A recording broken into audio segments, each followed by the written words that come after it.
Bismillahirrahmanirrahim. Assalamualaikum warahmatullahi wabarakatuh. Halo semuanya, ketemu lagi bersama saya Fauzan Nukman dalam konten Sehat ala Nabi. Berdasarkan buku karya Dr. Muhammad Toha, Dr. Muhammad Ali Toha As-Segaf, dengan judul yang sama, yaitu Sehat ala Nabi. Cuman ada tambahannya, yaitu 365 tips sehat sesuai ajaran Rasulullah Sallallahu Alaihi Wasallam. Nah, di bulan Ramadan ini kita tentu melakukan sebuah gaya hidup baru ya, yang di luar dari biasanya, yaitu ibadah saum Ramadan, atau kita kenal ibadah puasa. Nabi Muhammad SAW telah mencontohkan ibadah ini kepada umatnya.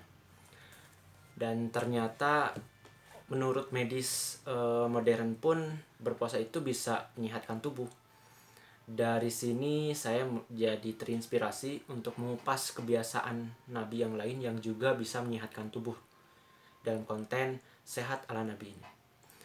Sebelum kita mulai pembahasan konten ini, mari kita tonton intronya dulu.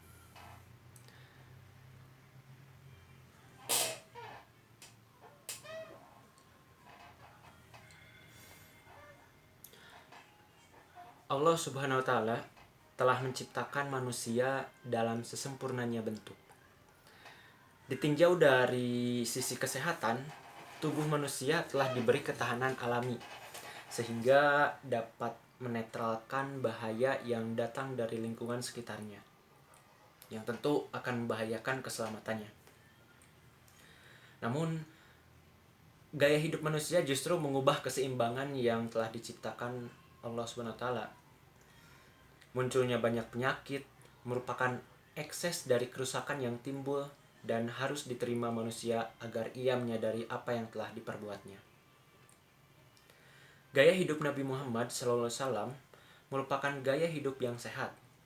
Hal tersebut tercermin dari pola makan beliau, kemudian jenis makanan yang dipilihnya, kemudian dari cara beliau menjaga kebersihan dan penampilan, kegemaran beliau dalam berolahraga, serta cara beliau menempa mental dan kejiwaannya. Penelitian kedokteran belakangan ini makin mengakui bahwa semua yang beliau ajarkan adalah perilaku yang sehat dan menyehatkan. Penjelasan dalam buku ini, penjelasan dan juga anjuran dalam buku ini merupakan hasil penelaahan terhadap hadis-hadis Nabi besar Muhammad SAW, kemudian resep-resep tabib Islam terkemuka, kemudian resep-resep para herbalis, hasil penelitian di pusat-pusat penelitian di seantero dunia, dan hasil pengalaman pribadi penulis sebagai dokter yang berpraktik pengobatan tradisional. Oke, di sana pendahuluannya selesai untuk di buku ini. Mungkin lebih ke pengantar masuk ke materi. Kita masuk ke pembahasan yang pertama, yaitu di buku ini tertulis nikmat iman yang menyehatkan. Di sini bagian dari bab nikmat iman yang menyehatkan ini salah satu bab, tapi tidak termasuk dalam bab yang pertama. Jadi ini juga bab pengantar seperti itu. Di sini tertulis bahwa Allah Subhanahu wa Ta'ala berfirman, sesungguhnya Allah telah membeli dari orang-orang mukmin diri dan harta mereka dengan memberikan surga untuk mereka. Al-ayat dan seterusnya. Di sini mengutip dari Quran surat At-Taubah ayat 11. Nah, bagi orang mukmin, nikmat iman ternyata jauh lebih lezat dan manis dibandingkan nikmat yang lainnya. Inti dari iman adalah meyakini kekuasaan Allah Subhanahu wa Ta'ala yang tak terbatas dengan meyakini adanya kekuatan maha dahsyat yang mengatur alam semesta beserta isinya. Keyakinan menimbulkan rasa percaya diri dan memberi kekuatan yang sangat dahsyat bagi usaha untuk mewujudkan cita-cita hidup. Bagi kaum solihin, ada yang jauh lebih kuat dan dahsyat, yaitu kekuatan iman. Iman yang terpelihara akan memberikan nikmat kepada kita berupa hal-hal berikut ini. Yang pertama, tuntunan. Dengan keimanan kepada Allah Subhanahu wa taala dan Rasul-Nya, seseorang akan memiliki peta kehidupan atau kita kenal roadmap. Ibarat melakukan perjalanan ke suatu tempat asing, jika tidak memiliki peta dan kamus bahasa setempat, maka kita akan kesulitan menempuh perjalanan. Namun, dengan kita memiliki iman, kita mampu mengarungi bahtera kehidupan dengan penuh keyakinan. Dengan iman pula, kita bisa menjalankan tugas, mengatur tujuan, dan menikmati hidup dengan cara yang lebih efektif. Kemudian yang kedua, pengendalian.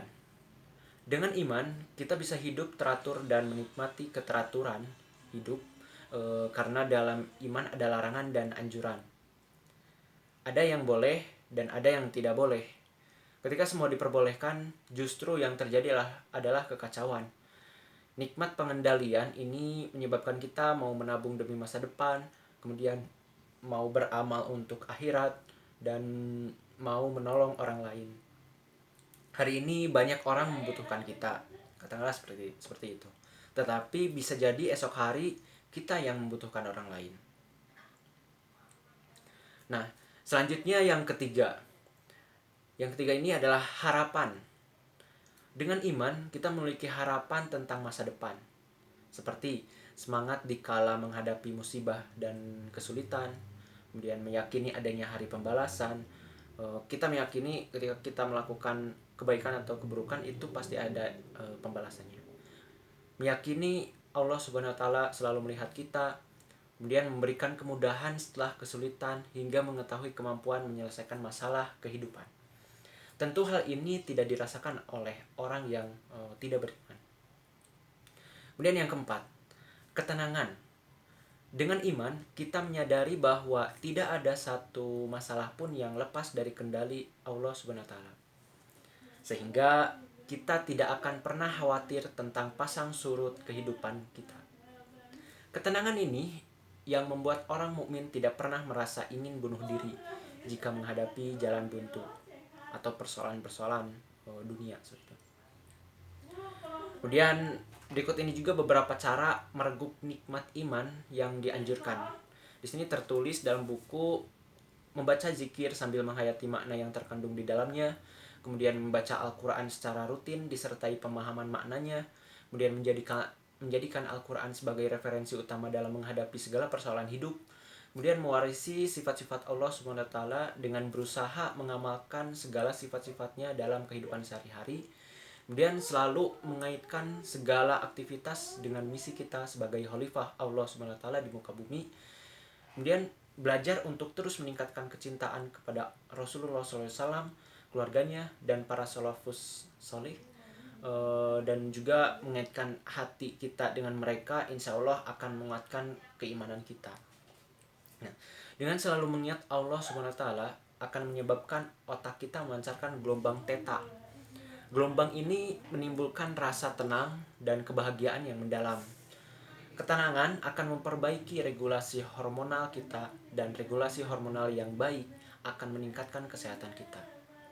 Adapun menumbuhkan dan memelihara kecintaan kepada Rasulullah SAW, keluarganya, dan para salafus salih akan memberikan inspirasi yang tidak ada habisnya tentang tuntunan keimanan dan keislaman kita. Mungkin itu dalam episode yang kedua ini. Dalam episode yang kedua ini sekian, terima kasih. Mohon maaf apabila masih banyak kekurangan. Segala kekurangan itu datangnya dari saya dan kesempurnaan hanya dari Allah. Wallahu a'lam bishawab. Nantikan episode selanjutnya yang akan membahas smart healing and smart tips. Jika konten ini bermanfaat, bisa share ke teman-temanmu agar lebih luas lagi manfaatnya. Kritik, saran, dan diskusi bisa tulis di kolom komentar.